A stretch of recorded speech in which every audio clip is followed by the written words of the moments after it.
Hello, back again for another edition of The New Class War by Michael Lind. Okay, let's just start. So, because they lack money and status, working class people have only one source of power: their numbers. They can affect politics only through disciplined mass organizations answerable to them, of which the most important in the past have been mass membership parties, trade unions, and churches. Whatever form they take, mass membership organizations must have their own leaders, independent of other centers of power, even if many of the leaders themselves are drawn from college-educated families. Yeah, so I think this is kind of at the root of a lot of problems too. Is I don't know, maybe it's just me because I'm a very I wouldn't say antisocial, kind of asocial. I don't know, but I've just noticed a lot of people now. It's there's like a big breakdown in community. Everybody's kind of just their community is online. They've created kind of like an online community or something, like whatever, Telegram groups or Facebook groups or whatever. And nobody really goes out and does things in the real world. I might just be projecting there because I don't go out and do anything in the real world. I walk my dog. That's pretty much it. And I don't belong to any groups, but I never really have. And it's always kind of been, I think that might just be something I inherited from my family. But I think people see this in general as well. There's kind of a society-wide breakdown in social cohesion and stuff. There's like a Adam Curtis documentary where he talks about this, which is really interesting. Kind of the atomization of people, because the 20th century we've kind of gotten really into hyper individualization, and I think that's generally, like, individualization has been, it's better than collectivism, because collectivism basically snuffs out the individual, but you still need to live in a community to get some sort of sense of purpose and meaning.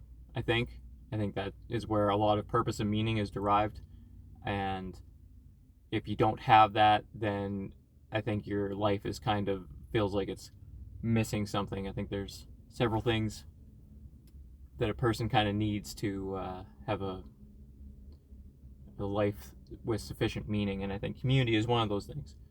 However you build it, whether it's like, I think that was probably kind of the evolutionary advantage of churches and religion for a long time, was the sense of community it gave.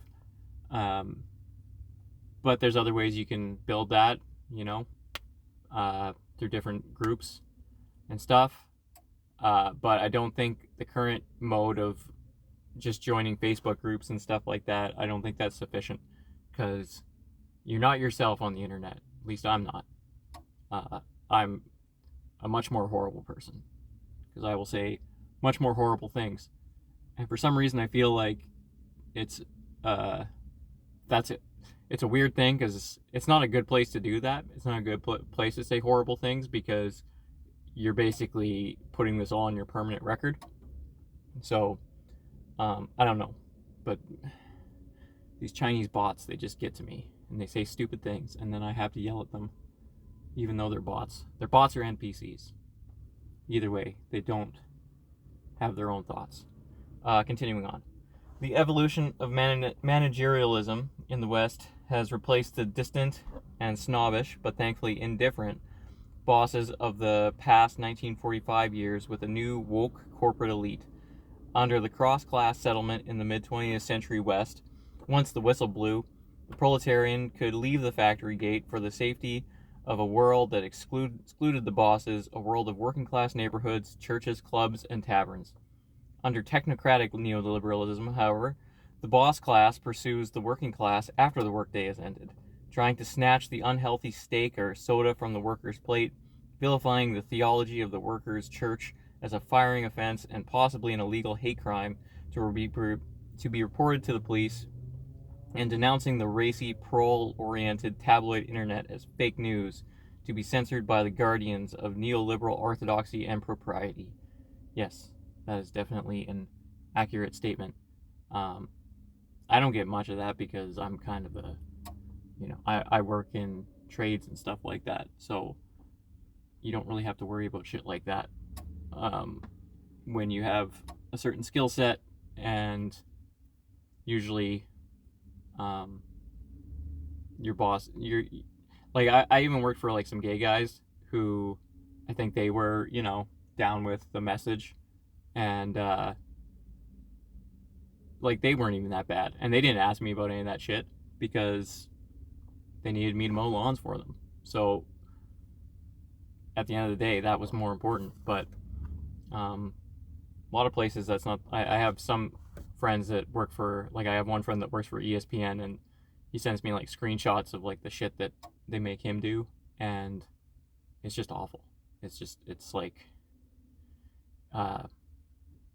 yeah, I don't know. It's very like socialist in nature, and they don't even seem to realize it. It's like the worst forms of socialism and corporatism, and just completely soul crushing. Yeah. So, where were we? National economic development has two goals: widespread national productivity and widely shared national prosperity. Productivity growth must be encouraged in all sectors, not just a few advanced industries that glitter in a morass of stagnation.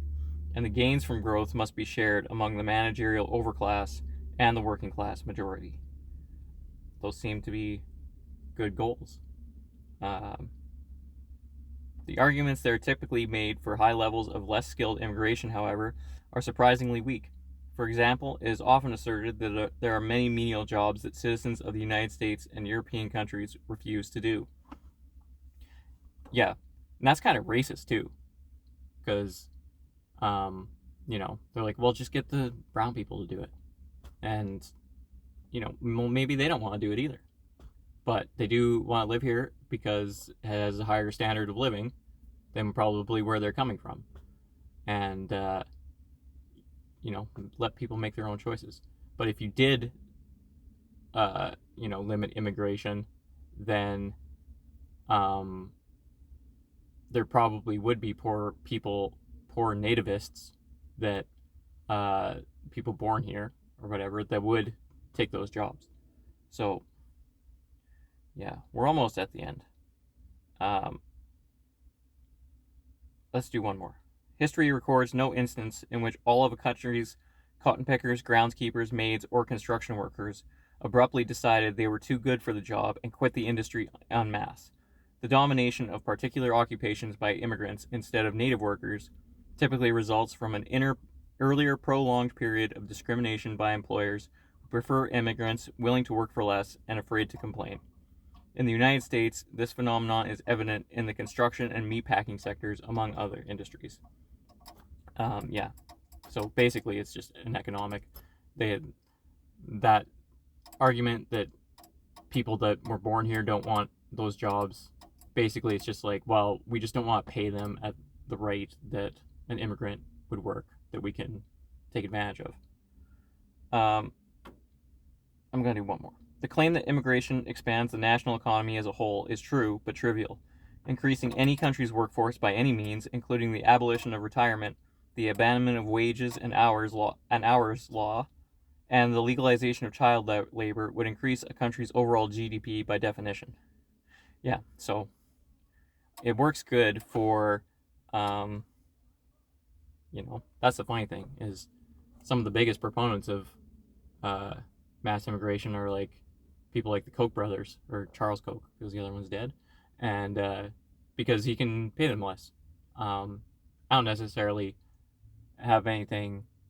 I think a lot of the hand wringing about the Koch brothers is kind of overblown, but that's one thing that they push that a lot of leftists would agree with, but they don't know that, Anyway, another day.